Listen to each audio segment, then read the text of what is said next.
안녕하십니까. 자동차 마케터 이선의 이순남입니다. 글로벌 자동차 업체들의 9월간 경영 성과는 중국의 BYD와 토요타, 현대차 그룹을 제외하면 매우 부진합니다. 특히 자동차 산업 종주국임을 자처해왔던 폭스바겐, 벤츠, BMW를 포함한 독일 업체의 위상이 크게 추락하고 있습니다. 폭스바겐은 독일에 있는 10개의 공장 중 적어도 3개 공장을 폐쇄하고 나머지 공장에 대해서도 생산 능력을 줄이려고 노조와 협상 중입니다. 여기에 35,000명 이상의 인원 감축 계획과 수당 등을 포함하여 임금의 20% 정도를 줄이는 것도 포함된 구조조정 계획입니다. 오늘은 전직 폭스바겐 이사와 인터뷰한 내용을 바탕으로 폭스바겐의 구조조정을 하게 되는 배경과 함께 구조조정 노력이 성공하여 재기할 것인지 아니면 세계 2위 자리를 현대차 그룹에 물려주고 계속 추락할 것인지를 분석하고 전망해 보고자 합니다. 글로벌 자동차 업체들은 코로나 사태, 반도체 부족 사태를 겪으면서 짧은 시간에 황금기를 누려왔습니다. 그러나 최근 전기차 판매 캐즘 현상이 심화되고 있고 중국 업체들이 위상이 강화되고 트럼프 2기가 출범하면서 미중 패권 싸움이 더 격렬하게 될 것이고 세계 두 곳에서의 전쟁, 고금리에 의한 경기 침체 등으로 빙하기에 접어들 것으로 보입니다. 지금 가장 어려움에 부닥친 레거시 업체는 어디라고 생각되십니까? 저는 영업이익의 90% 이상 감소하고 있는 일본의 닛산과 작년 최고의 영업이익률로 주목을 받았지만 지금은 반토막이 난 스텔란티스와 추락하는 독일 업체라고 보고 있습니다. 독일 업체들의 1월, 9월간 경영 성과는 판매 대수, 매출액, 영업이익, 순이익 모든 면에서 전년 동기간 대비 타 업체보다 많이 감소했습니다. 그러나 감소폭은 시간이 흐를수록 더 커지면서 독일 자동차 산업의 쇠퇴이기를 보여주고 있습니다. 아무래도 이 쇠퇴의 시작점은 2015년에 발생한 폭스바겐 디젤 게이트부터라고 할 수 있을 것입니다. 이 사건을 계기로 독일 업체들은 디젤 엔진 전략을 전면 재검토하고 전기차로의 전환을 가속해왔습니다. 과거 2, 3년 동안 성공하는 듯 보였던 전기차로의 시프트 전략은 지금 참담한 현상을 맞고 있습니다. 독일 자동차 업체의 판매와 수익은 테슬라처럼 중국 시장에 크게 의존해왔습니다. 그러나 중국 로컬 업체와 기술과 가격 경쟁력에서 열세를 보이면서 판매 수익이 다 날아가고 있습니다. 유럽 시장에서는 영국, 스웨덴, 독일 등에서 전기차 판매 보조금이 중단되고 값싼 중국산 전기차와 공격적인 전기차 정책을 펼쳤던 한국차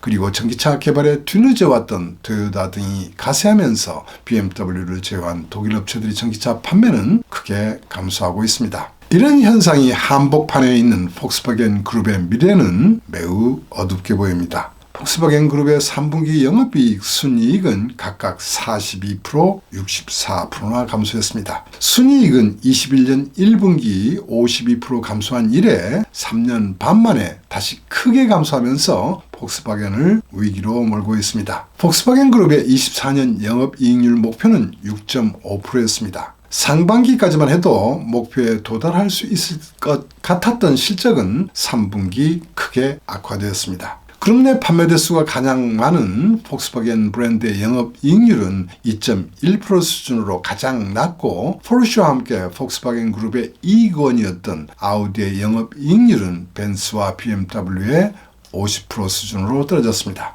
이와 같은 폭스바겐 그룹의 수익 악화의 원인에는 몇 가지 있을 것입니다만 폭스바겐 전 이사는 경쟁력 없는 인력이 너무 많다는 부분을 첫 번째로 꼽았습니다. 세계 1위 자동차 업체인 토요타의 종업원 수가 38만 명인데 반하여 폭스바겐에서는 68만 4천 명이 일하고 있습니다. 작년 판매 실적을 기본으로 1인당 판매 대수를 계산해 보면 현대차 그룹이 67.4대로 가장 많고 토요타가 29.5대, 폭스바겐이 13.5대로 가장 적습니다. 이러한 비효율 현상은 판매가 좋은 시기에는 잘 나타나지 않았지만 전기차 캐즘과 중국 시장에서의 부진이 심화되면서 지금 골마 터지는 상황이 되고 있습니다. 전기차 판매에 올인하는 전략이었지만 경쟁사와 차별화할 수 있는 기술력도 떨어졌습니다. 전기차의 기본 성능에서 뛰어난 것도 없고 테슬라와 중국 업체들이 선행하고 있는 SDV 개발도 실패했습니다.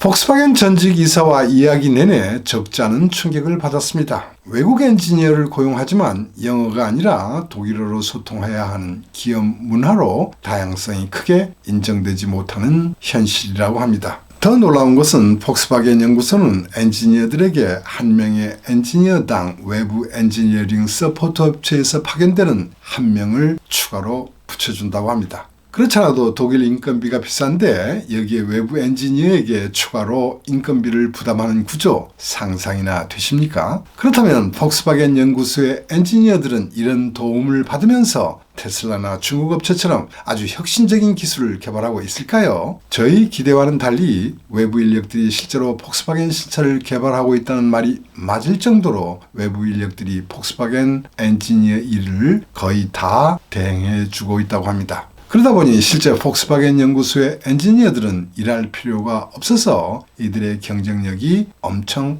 떨어지고 있다고 했습니다. 소프트웨어 개발을 한다고 해서 그룹 브랜드에서 인력을 차출하여 카리아다는 별도 회사를 세워 운영했지만 레거시 업체의 개발 관행에서 벗어나지 못하여 소프트웨어를 하드웨어 개발하는 방식으로 개발했다고 합니다. 테슬라나 중국 업체들은 소프트웨어를 분리하여 컨셉을 수립한 이후 가장 먼저 소프트웨어를 개발하는데 폭스바겐은 그렇게 하지 못했습니다. 또 하나는 레거시 업체들이 개런티형 방식에서 벗어나지 못하여 많은 요구사항을 상정하면서 과스펙의 설계를 하게 되고 기존의 테스트 방법을 고수하는 등을 답습했다고 합니다. 예를 들면 소프트웨어에도 안전마진을 너무 높게 잡다 보니 차량 성능을 우수하게 하지 못했다고 합니다. 배터리 매니지먼트 시스템을 제어하는 소프트웨어에서 충전 상태를 나타내는 SOC를 98% 제어해도 되는데 폭스바겐 연구소에서는 안전을 고려하여 96%까지만 했다고 합니다. ID3용 소프트웨어 개발부터 일정을 맞출 수가 없었고 늦게 탑재한 소프트웨어도 많은 오류가 나면서 고객 불만이 많았습니다. 프리미엄 브랜드인 아우디의 Q6 e-tron과 포르쉐의 마칸 전기차는 목표 일정 대비 소프트웨어 문제로 2년 이상 런칭이 지연되었습니다. 전기차 판매 캐즘 현상으로 가려진 부분이 있지만 이처럼 폭스바겐 그룹의 전기차 판매 부진의 요인에는 상품성 열세 요인이 컸습니다.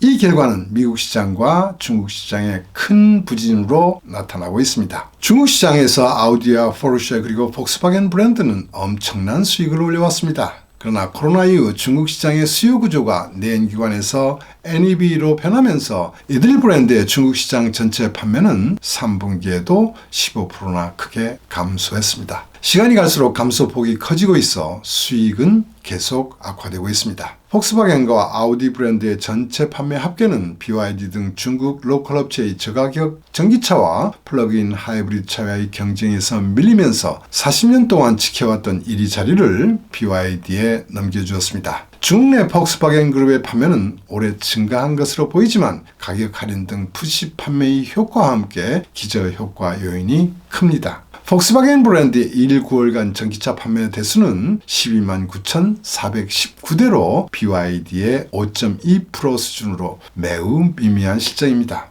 폭스바겐 전기차 중 판매 1위인 ID3의 판매 대수는 6만 4,798대로 탑 10의 판매 모델인 울링의 빙구 판매 대수의 50% 수준밖에 안 되고 있습니다. 아우디와 포르쉐의 판매도 테슬라와 함께 중국의 신생업체인 니오, 샤오펑, 리오터는 물론 최근 화웨이가 런칭한 신생 브랜드와 샤오미 등이 공세로 크게 감소했습니다. 여러 번 방송했지만 폭스바겐은 중국 업체와 맞대응할 기술이 없어서 샤오펑과 상해 기차의 플랫폼을 활용하여 전기차를 개발하고 있습니다. 미국 시장에서는 리비안의 플랫폼을 활용합니다. 지난 10월 말 폭스바겐 중국 법인의 마케팅 책임자가 불법 약물 사용으로 중국 당국에 구속되었다가 중국에서 독일로 강제 소환되는 사태가 발생했습니다. 가장 어려운 시장의 마케팅 책임자가 이런 자세라면 그 조직이 어떻게 돌아가는지 일하는지 짐작이 갑니다. 수요 측면보다도 더 심각한 것은 공급 측면의 고비용 문제라고 할 수 있습니다.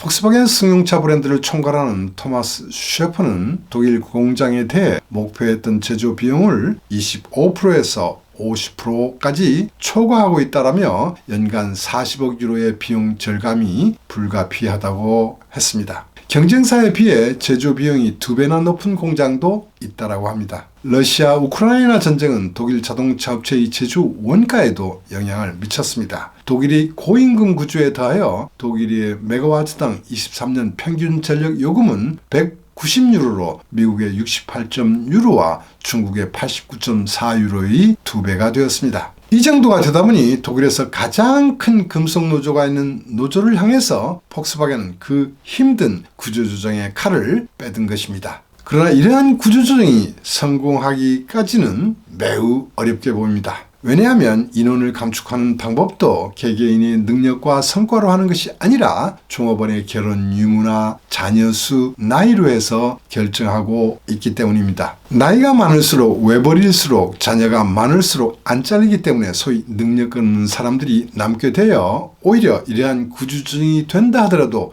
더 큰 부작용을 우려하고 있었습니다. 폭스바겐은 중국 업체의 저가격 공세에 대응하여 2만 유로대의 저가차 개발을 진행 중이라고 합니다. 그러나 이를 실현할 원가 절감 기술이 없는 편이라고 합니다. 원가 절감 아이디어를 내는 것이 아니라 부품업체에 일방적으로 이 가격에 납품하라는 식으로 추진하고 있다고 합니다. 이러한 방법은 양을 앞세워 단기적으로는 성공할 수 있지만 대부분 부품업체를 죽이는 결과를 초래하게 됩니다. 전 폭스바겐 이사는 이러한 방법이 지속되면 벤츠의 파라시스 배터리 사건처럼 폭스바겐 전기차에도 품질 이슈가 발생할 가능성이 있을 수 있다고 우려했습니다. 또 하나 높은 허들은 당장 내년부터 강화되는 유럽의 CO2 배출가스 규제입니다. 규제치와 현실치가 너무 많이 차이나고 있어 토요타와는 달리 하이브리드 기술을 갖고 있지 못한 폭스바겐은 내년부터 전기차를 많이 팔지 못하면 엄청난 벌금을 물거나 테슬라로부터 크레딧을 구입해야 합니다.